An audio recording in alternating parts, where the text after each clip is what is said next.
Mayor, thanks so much for coming on down. I know it means a lot for people here just to try to understand, the inner workings of what's going on. Absolutely. It's my honor to be here. When we talk about fighting for our home team, I couldn't have done it without these amazing fans. And that's the truth of it all, is that, what we showed the world, and I really do mean that when I say what we show the world, is that when you work with a strong fan base who's committed, and when you work with leadership who's also committed to say, enough's enough, what's fair is fair and what's not is not. This is the beautiful thing that you get, is that you get not only bringing people together, but also understanding, and for the rest of the world to know that status quo is not going to fly anymore. Yeah. My very first question to you: how many times, Madam Mayor, have you been in the same room with John Fisher, physically shared the same space? Once. Mm-hmm. If that doesn't represent bad faith negotiation, what more could? You're absolutely right. At the end of the day, it was just once in a room together physically, and then both of our teams were working towards a deal, and to just head in a strong direction. You can't help but feel, and this is the actual facts, it's like every time we reach the goal of what they want us to reach, they move that goalpost again. Consistently. And this is not once, it's not twice, it's not 3 times, it's over and over and over. And so at the end of the day, it's really, we're tired of playing the game, Well, I could not help but notice that the closer that Howard Terminal came to becoming a reality, the faster the Vegas initiative took place. Oh, yes. You inherited a huge pile of I sure You did. You inherited a massive, from Libby Schaff before you, Mayor Kwan before even Libby. I mean, I remember Mayor Kwan coming on my radio show at the time saying that the Sultan of Brunei would help the A's stay in Oakland. And that is how much misinformation that the team was feeding its home city. Yeah. The team actively fed wrong information to its home city looking for solutions. As Oakland was looking for solutions, the A's were looking elsewhere. At the end of the day, when I walked into all of this, I was hoping to bring new energy to the conversation. But it was, and I asked John Fisher in that one meeting that we had face to face, and I said, look, if there's no pathway here, and this is, then let's say that, because we don't have a lot of staff time, and staff time is money. Right. It's expensive. Right. And we're not billionaires. Does Oakland have any other problems other than a Major League Baseball team? Exactly, right? And so at the end of the day, he said, no, I really do want to stay here in Oakland. And that's the only reason why we invested so much time into it. And to just then be told, or I think I read in the papers, from the commissioner saying, really like the mayor, but the ship sailed before she even got into office. And so it's the playing of games and the misuse of public resources, whether it's lying to us, saying that they're really rooted in Oakland, want to try to make it work, or just a waste of resources of everyone else's time in Vegas. Man hours. Yeah.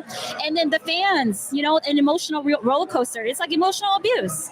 Tell us what you think John Fisher's end game is. Why do you think he didn't negotiate in good faith when you guys were pretty close to finding a deal? I think at the end of the day, I don't know what his real rationale or reason is, but of course, when you because a lot of the things that they do don't make a lot of sense. But if you pick up a team and you move it to Las Vegas, obviously you can sell the team for a lot more, right? That could be it. But if they got a new ballpark here, they could sell the team for a lot more as well. So that part doesn't quite equate. No, that's exactly right. So it doesn't even add up. And I'm just not sure what the end goal is here. You know what I think is happening here? Gap stock is down across the board. He's looking to increase the value of a team with a relocation, and then he's going to sell.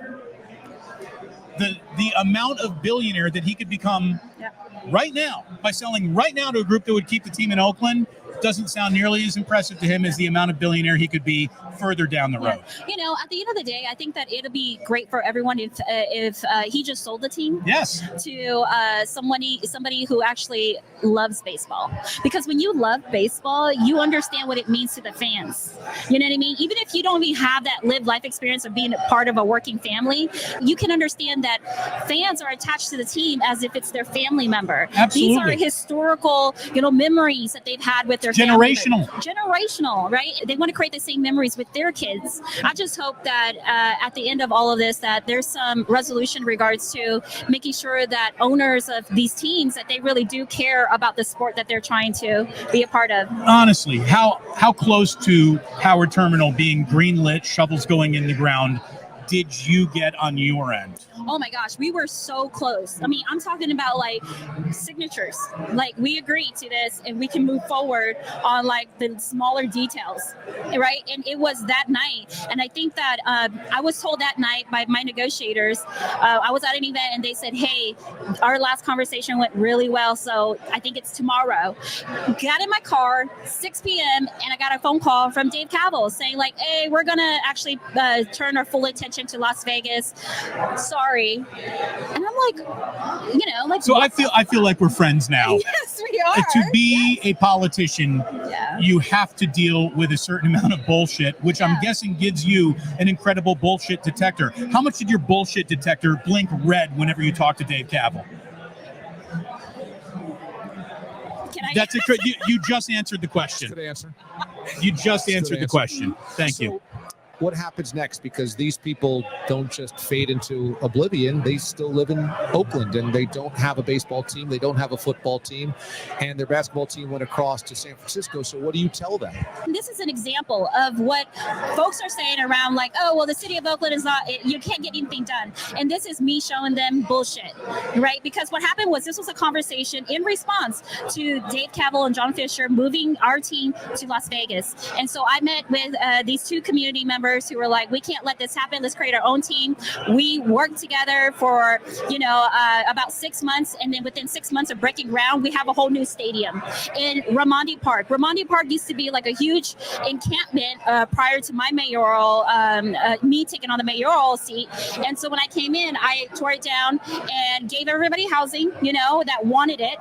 And so from that point, it's now Raimondi Park is now the home of the Ballers, and it's amazing. And so for anybody, any naysayers that says that we can't get anything done in Oakland, no, that only means that you're not a true partner. Because when you come to the table and you're a true partner with the city, we can definitely get things done. And it felt like there was never a moment of true partnership between A's ownership and the city of Oakland. It felt like empty promises, empty words, not on your part, on their part. And I'm sure nothing is perfect on any angle of this, right? But the man with the most amount of money sitting at the table usually controls the conversation at the table.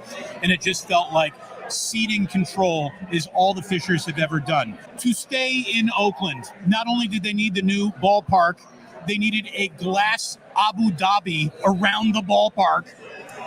But to go to Las Vegas, all they need is a ballpark. Yeah, and that's cannot help but smell the bullshit coming off of that. Absolutely, and that's what pisses me off. It's like, if you just wanted a ballpark, that could have been done shovels in the ground, right? But at Howard Terminal or at the site of the Coliseum? Whichever site you pick. Howard Terminal is ready to go. Coliseums have been always ready to go. That would have been the quickest way to get a new stadium. Fix. CEQA cleared and everything already. But they insisted on Howard Terminal and being closer to downtown. It's like, okay, that's fine. And so shovels would have already been in the ground, but they wanted this full real estate complex, and most expensive construction project in the history of the state of California. Yes, absolutely. But you know what? They can't afford a first baseman, but they want the largest construction project in the history of the state of California. This is all very enlightening for people that are outside of Oakland, because right now we are broadcasting to everybody, and I think there's people that are unaware of these types of inner workings.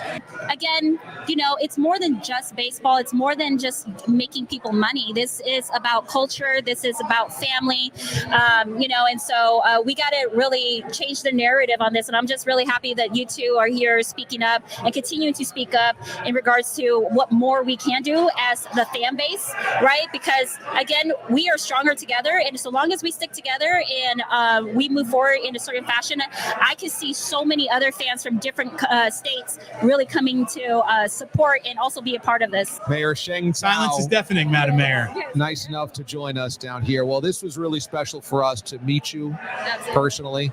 As you can see, this is just a wonderful group of people. This place, Line 51, has opened up its doors. All these people have welcomed us.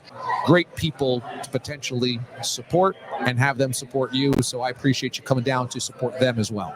Absolutely. Thank you so much for having me. Again, thank you for doing this work, covering this fiasco, because I think that there's a lesson here to be had in regards to how people treat the team as just a commodity and part of their portfolio, that it's more than that. So I appreciate it. You got my vote, thanks so Madam much. Mayor. Thank you. Thank you so much. This is great. Thanks for watching. Tune into the Damon Bruce Show live on YouTube every weekday at 2 p.m. Eastern, 11 a.m. Pacific.